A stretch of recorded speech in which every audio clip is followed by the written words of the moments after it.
Hi, Neil from Electrical Courses here. So this is a new series using the new Megger X1. It's going to cover all the test procedures and they are primarily aimed at students completing their NVQ level 3, their AM2 and students doing the 2391.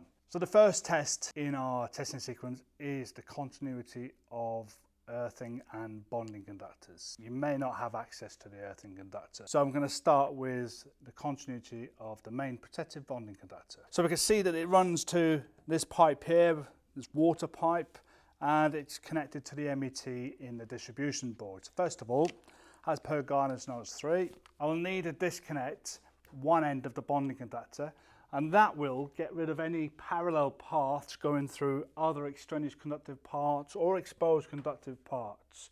I want to make sure that the bonding conductor goes from this board down to the pipe and is continuous throughout.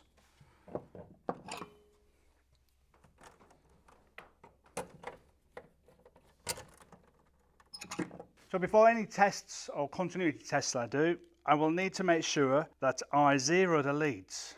Now all test instruments these days have the function where you can zero the leads themselves through the test instrument.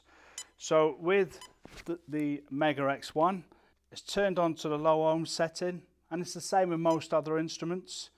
And as you can see, I've got both probes or both test leads connected, and it's showing me a resistance of 0.08 ohms. So I need to get rid of that resistance because I don't want to include that within the reading of the circuit.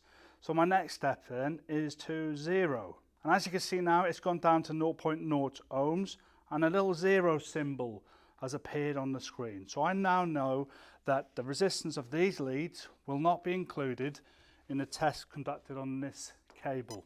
So I've got my bonding conductor there disconnected. So now there's no other parallel paths, and as Guidance Notes 3 state, first go to the clamp and I am getting 0.0 ohms, which you would expect on such a short distance or length of cable. Next, I'll place it on the pipe, and again I'm getting 0.0 ohms, which I would expect. So what's the reason behind this? Is to ensure that the clamp is actually connected to the pipe correctly. Now if there was a difference in resistance between the values, there may be something covering the pipe, such as paint, causing a higher resistance value than what's needed. So simply you've now confirmed that you've got the connection of the main protected bonding conductor. So we go back to our EIC and we simply tick off the box to verify continuity. So that's that test done.